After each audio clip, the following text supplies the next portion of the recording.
অস্ট্রেলিয়াতে স্থায়ী হওয়ার সহজ রাস্তা খুঁজছেন? মাত্র এসএসসি পাশেই মিলতে পারে চাকরি ও permanent residency. DAMA designated area migration agreement, যেখানে আপনি কাজের মাধ্যমে স্থায়ী হতে পারেন অস্ট্রেলিয়ায়। ভিসা ক্যাটাগরি সাবক্লাস 491 ও subclass 190 permanent residency category, subclass 482 temporary work permit category. Requirements IELTS 4.5, ন্যূনতম এসএসসি, বয়স 20 থেকে 55 বছর।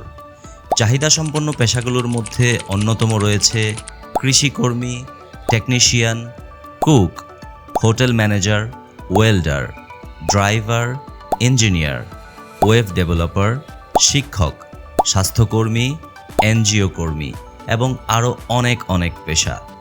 আপনি যদি এইচএসসি পাশ করেও বেকার হয়ে থাকেন, তাহলে AQF অস্ট্রেলিয়ান কোয়ালিফিকেশন ফ্রেমওয়ার্কের অধীনে হোটেল ম্যানেজমেন্ট ট্রেনিং করে পিআর নেওয়ার সুযোগ রয়েছে।